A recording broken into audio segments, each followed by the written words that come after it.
Ryan Mitchell avait toujours été un homme méthodique.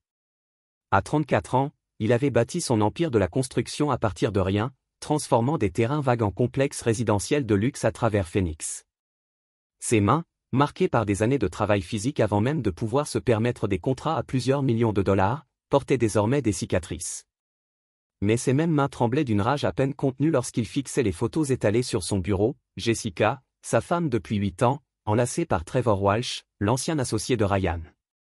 Les images étaient d'une clarté cristalline, des moments volés dans des chambres d'hôtel, des étreintes passionnées dans la Mercedes de Trevor, des dîners intimes dans des restaurants où il pensait que personne ne les reconnaîtrait. Le rapport du détective privé était exhaustif. La liaison durait depuis 2 ans, Ryan serra les dents en se remémorant les premiers signes. Il avait ignoré l'intérêt soudain de Jessica pour les cours de yoga qui duraient tard le soir, sa nouvelle garde-robe de lingerie coûteuse qu'elle prétendait être pour lui, mais qu'elle ne portait jamais lorsqu'ils étaient ensemble. Sa façon de se disputer pour des broutilles, créant ainsi une distance entre eux. Trevor Walsh, ce nom avait un goût de poison dans la bouche de Ryan. Ils avaient été associés pour construire leur premier centre commercial ensemble, alors qu'ils étaient tous les deux des enfants affamés du mauvais quartier de Tucson. Ryan lui avait tout confié, ses plans d'affaires, ses rêves, ses secrets. Lorsque Trevor avait suggéré de se séparer il y a 2 ans, prétextant vouloir se concentrer sur des marchés différents, Ryan s'était méfié, mais avait accepté. Il comprenait maintenant pourquoi. Jessica avait rencontré Trevor à une fête de Noël d'entreprise 5 ans auparavant, à l'époque où ils prenaient tous les 3 un verre après avoir conclu des contrats. Elle avait toujours été charmante avec ses cheveux auburn et son rire contagieux, ce qui avait initialement attiré Ryan vers elle. Mais charme, réalisait-il maintenant, n'était qu'un autre mot pour désigner la manipulation. L'annonce de la grossesse, 6 mois plus tôt, aurait dû être le moment le plus heureux de leur mariage. Au lieu de cela, elle avait été le catalyseur des soupçons de Ryan. Jessica s'était montrée distante, presque clinique, tout au long du processus. Elle avait insisté pour consulter un médecin en particulier, le docteur Harrison Webb, qui se trouvait être le partenaire de golf de Trevor. Elle s'était rendue seule à ses rendez-vous, prétextant que Ryan était trop occupé par son travail. Mais Ryan Mitchell n'avait pas réussi par naïveté. Il avait fait examiner le docteur Webb, découvert le lien avec Trevor et demandé à son propre spécialiste d'examiner le dossier médical de Jessica par des moyens moins conventionnels. La vérité avait brisé ce qui lui restait de cœur. Des tests génétiques avaient confirmé que l'enfant n'était pas de lui. La plupart des hommes auraient immédiatement confronté leur femme, exigé des explications, demandé le divorce. Mais Ryan avait appris depuis longtemps que la vengeance est un plat qui se mange froid et méticuleusement préparé. Il avait passé des mois à élaborer sa stratégie, étudiant Jessica et Trevor comme un général se préparant à la guerre. Jessica, avait-il découvert, avait fourni à Trevor des informations sur les affaires de Ryan, l'aidant à soumissionner contre ses projets. Elle avait également vidé progressivement leur compte joint, transférant de l'argent sur un compte aux îles Caïmans que Trevor avait ouvert. Il n'avait pas seulement une liaison, il le détruisait systématiquement. Trevor, quant à lui, utilisait des informations privilégiées pour saper les offres de Ryan, lui voler ses clients et débaucher ses meilleurs employés. L'homme que Ryan avait autrefois considéré comme un frère orchestrait sa chute professionnelle en couchant avec sa femme. Mais ils commettaient une erreur cruciale, ils avaient sous-estimé Ryan Mitchell. Ryan avait grandi en famille d'accueil, passant d'un foyer à l'autre où la faiblesse rendait la survie incertaine. Il avait appris à décrypter les gens, à anticiper leurs actions, à frapper avant d'être frappé. Ses compétences lui avaient été utiles en affaires, et maintenant elles lui serviraient à la guerre. Le plan qu'il avait élaboré était d'une brutalité élégante. Il ne se contenterait pas de révéler leur liaison ou de lui voler son argent. Il démantèlerait leur vie morceau par morceau, comme ils avaient tenté de démanteler la sienne. Et tout commencerait par la naissance d'un enfant qui scellerait leur destin. La chambre d'hôpital était stérile et blanche, emplie de l'odeur antiseptique qui rappelait toujours à Ryan son enfance, blessures, côte cassée par Danny Morrison, son père adoptif sadique, lèvres fendues par d'autres enfants qui le prenaient pour une cible facile. Il avait appris très tôt à masquer la douleur et cette habileté lui était maintenant utile lorsqu'il tenait la main de Jessica pendant l'accouchement, jouant le rôle d'un mari dévoué tandis que son cœur brûlait de trahison. Les contractions de Jessica duraient depuis 12 heures. Ryan avait été un mari d'un soutien parfait tout au long du travail, lui apportant des glaçons, lui massant le dos, lui murmurant des mots d'encouragement. Il ne voulait pas dire « tout ». Tandis que la caméra cachée et sa montre enregistraient tout, une assurance pour ce qui allait suivre, le Dr Webb avait mené l'accouchement avec une énergie nerveuse, vérifiant constamment son téléphone. Ryan savait pourquoi. Trevor était censé être à San Diego pour affaires, mais l'équipe de surveillance de Ryan avait confirmé qu'il était en fait dans une chambre d'hôtel à 3 pâtés de maison de là, attendant des nouvelles de son enfant. Encore une poussée, Jessica. Le Dr Webb l'encouragea, je vois la tête. Ryan serra la main de sa femme et sourit, mais son regard restait froid. Tu vas très bien, ma chérie. Notre bébé sera bientôt là. L'ironie ne lui échappa pas. Jessica ignorait que Ryan préparait ce moment depuis des mois, orchestrant les événements pour réunir tous les acteurs pour l'acte final. Quand le bébé émergea enfin, le visage du Dr Webb devint blanc. Il jeta un regard nerveux à Ryan, puis à Jessica, puis à l'enfant.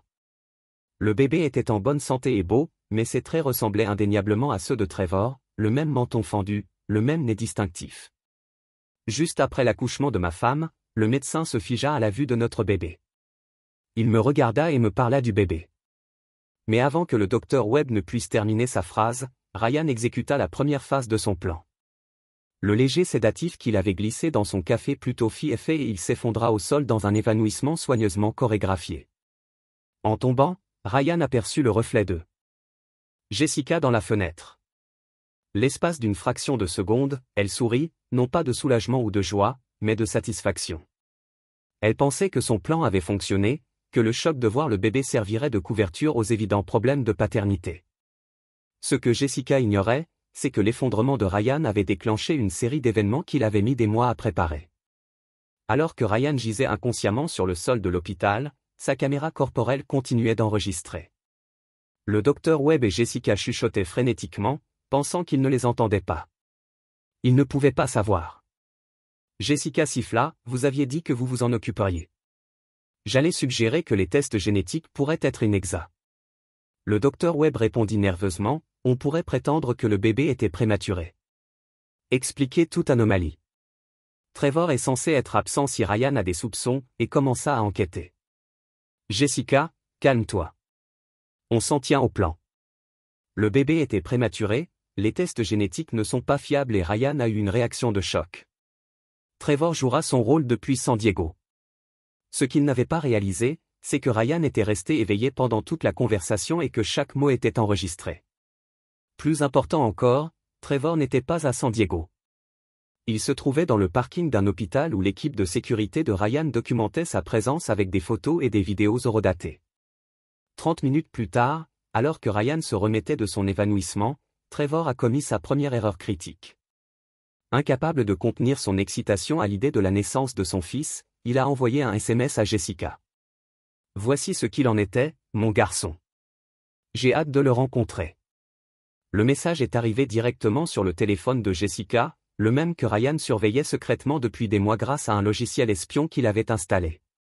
Mais le SMS de Trevor n'est pas seulement parvenu à Jessica. Ryan avait fait en sorte qu'il soit automatiquement transmis à une douzaine de personnes clés, les parents de Jessica, sa sœur, l'avocat de Ryan et plusieurs membres éminents de leur cercle social. Le message semblait provenir du téléphone de Jessica, donnant l'impression qu'elle avait envoyé par erreur le SMS de Trevor à tous ses contacts. En quelques minutes, les deux familles appelaient, confuses, exigeant des explications. Alors que les infirmières s'occupaient de Ryan et que Jessica tenait leur nouveau-né dans ses bras, leurs téléphones se mirent à vibrer d'appels entrants. Jessica pâlit en réalisant ce qui s'était passé. Ryan, dit-elle, attention, je pense qu'il y a un problème technique avec mon téléphone. Ryan joue son rôle à la perfection, semblait confus. Quel genre de problème? Je reçois tous ces appels de personnes demandant des nouvelles de Trevor. Quelque chose à propos d'un message concernant un bébé. Le Dr Webb s'excusa pour vérifier les résultats des analyses, mais Ryan savait qu'il appelait Trevor pour le prévenir que leur plan était en train de tomber à l'eau. Tandis que Jessica tentait désespérément de rappeler sa famille pour lui expliquer l'erreur technique, Ryan recevait des mises à jour via son application de messagerie cryptée. Trevor, paniqué par l'exposition, avait quitté le parking de l'hôpital et conduisait de manière erratique à travers Phoenix. L'équipe de surveillance de Ryan le suivait à distance, documentant tout. Le plus beau dans le plan de Ryan était son simplicité. Il n'élaborait pas de plans élaborés ni ne s'appuyait sur une technologie complexe. Ils donnaient simplement à Jessica et Trevor la corde au cou pour se pendre, puis documentaient chacune de leurs erreurs. Mais ce n'était que le début. Le véritable jugement allait commencer. 3 semaines après la naissance, Ryan était assis dans son bureau, examinant les preuves qu'il avait rassemblées. Des caméras cachées avaient filmé les réunions secrètes de Jessica et Trevor à leur domicile, alors que Ryan était censé être au travail. Les relevés financiers montraient un vol systématique de plus de 300 000 $ sur leur compte joint. Les relevés téléphoniques documentaient des centaines d'appels et de SMS entre les conspirateurs. Le plus accablant était l'enregistrement de l'hôpital où Jessica et le docteur Webb avaient avoué leur supercherie tandis que Ryan gisait inconscient sur le sol. Mais le plan de Ryan allait bien au-delà de la simple documentation. Il avait passé des mois à tendre des pièges que Jessica et Trevor commençaient seulement à comprendre. Le premier piège avait été la maison. 6 mois plus tôt, Ryan avait discrètement transféré l'acte de propriété au nom de sa mère, prétextant que c'était pour des raisons fiscales. Jessica avait signé les papiers sans les lire. Il faisait confiance à son mari. Maintenant, avec le début de la procédure de divorce, elle découvrait qu'elle n'avait aucun droit sur leur maison de 2,8 millions de $. Le deuxième piège concernait l'entreprise de Trevor. Utilisant des informations privilégiées que Jessica avait involontairement fournies, Ryan avait systématiquement surenchéri sur Trevor sur tous les projets importants au cours des 4 derniers mois. L'entreprise de Trevor perdait de l'argent et ses investisseurs exigeaient des réponses. Mais le piège le plus élégant concernait le bébé lui-même. Ryan possédait des documents juridiques prouvant que l'enfant n'était pas le sien, mais il avait quand même déposé une demande de paternité surprise, exigeant la garde exclusive. Selon la loi de l'Arizona, si Jessica ne pouvait pas prouver l'identité du père biologique, ce qui l'obligerait à admettre l'adultère et à risquer des poursuites pénales pour fraude, les tribunaux accorderaient probablement la garde à l'homme figurant sur l'acte de naissance. Ryan, Jessica et Trevor étaient désormais confrontés à un choix impossible, avouer leur liaison et être poursuivis pénalement pour fraude et vol, ou permettre à Ryan de revendiquer la garde légale du fils biologique de Trevor. La pression psychologique les détruisait tous les deux. Trevor s'était mis à boire beaucoup, prenant des décisions commerciales erratiques qui lui coûtaient cher. Client. Jessica était devenue paranoïaque et instable, convaincue que Ryan surveillait ses moindres faits et gestes, ce qui était bien sûr le cas. Leur relation, bâtie sur la tromperie et la cupidité, commença à se fissurer sous la pression. Des caméras cachées dans le nouvel appartement de Jessica capturèrent des disputes houleuses où ils se rejetaient la responsabilité de la détérioration de leur situation. « Tout est de ta faute », hurla Trevor lors d'une dispute enregistrée. « Tu as dit que Ryan était stupide, qu'il n'avait jamais compris. » « Je n'ai jamais dit qu'il était stupide, » rétorqua Jessica. « C'est toi qui as insisté pour m'envoyer des SMS à l'hôpital. C'est toi qui n'as pas pu rester loin. Je devrais peut-être disparaître, menaça Trevor. Quitte le pays, recommence ailleurs et laisse-moi gérer ça toute seule. Laisse ton fils, mon fils. Il n'est même pas légalement à moi. Ryan s'en est assuré. Ryan regardait ces enregistrements avec une satisfaction froide. Leur trahison lui avait coûté son mariage, sa confiance et presque son entreprise. Maintenant, ils allaient payer le prix de leur trahison. La phase finale du plan de Ryan fut lancée un mardi matin en novembre. Jessica a reçu un appel des services de protection de l'enfance l'informant d'une information anonyme concernant une possible mise en danger d'un enfant. Cette information comprenait des enregistrements audio de Jessica avouant que le bébé n'était pas celui de Ryan, ainsi que des preuves de ses délits financiers. Simultanément, l'entreprise de Trevor recevait la visite d'enquêteurs fédéraux enquêtant sur une fraude fiscale, notamment sur le compte aux îles Caïmans qui avait servi à dissimuler de l'argent volé à l'entreprise de Ryan. Mais le coup de maître de Ryan est survenu cet après-midi-là. Il a organisé un rendez-vous avec Jessica et Trevor dans un lieu neutre, le cabinet de leur ancien thérapeute de couple. Le docteur Sarah Martinez les consultait depuis des mois pour une thérapie de couple, mais Jessica et Trevor n'avaient pas réalisé que Ryan enregistrait leur séance avec l'aide inconsciente du docteur Martinez. « Je veux que vous compreniez tous les deux quelque chose », a dit Ryan calmement, assis dans le bureau familier. « Je suis au courant de votre liaison depuis 8 mois. Je savais pour l'argent, le sabotage de l'entreprise, la paternité du bébé, tout ça. » Le visage de Jessica devint blanc. Trevor commença à protester, mais Ryan leva la main. « Toutes vos conversations chez moi, tous vos SMS, toutes vos transactions financières, j'ai des traces de tout. Les enquêteurs fédéraux qui ont visité le bureau de Trevor aujourd'hui. Je leur ai fourni vos relevés bancaires, L'enquête du CPS sur l'aptitude de Jessica à être mère. Je leur ai donné des enregistrements de vos discussions sur la fraude et la tromperie. Tu ne peux pas faire ça, murmura Jessica. On peut s'expliquer. Il n'y a rien à expliquer. Ryan l'interrompit. Tu m'as volé, tu m'as menti, tu as essayé de me faire élever l'enfant d'un autre homme pendant que tu détruisais mon entreprise. Mais tu as commis une erreur cruciale, tu as sous-estimé à qui tu avais affaire. Ryan se leva et se dirigea vers la fenêtre. Trevor, ton entreprise est finie. Les accusations fédérales à elles seules te mettront en prison. Pendant 5 à 10 ans, Jessica. Tu as été en prison pour fraude et vol. Le bébé sera placé en famille d'accueil, car aucun de vous ne sera disponible pour l'élever. Attends, dit Trevor désespérément. On peut arranger ça. On peut rembourser l'argent. On peut. Non, dit Ryan simplement, tu ne peux pas, parce que ce n'est pas une question d'argent. C'est une question de justice. C'est une question de conséquences. Ryan se retourna pour leur faire face. Tu vois, j'ai grandi en famille d'accueil. Je sais ce qui arrive aux enfants lorsque leurs parents font des choix égoïstes et destructeurs. Ce bébé, ton fils, passera son enfance à rebondir entre les foyers en se demandant pourquoi ses parents n'étaient pas là pour lui, tout comme moi. Jessica pleurait maintenant. S'il te plaît, Ryan, j'ai fait des erreurs, mais ne punis pas un enfant innocent.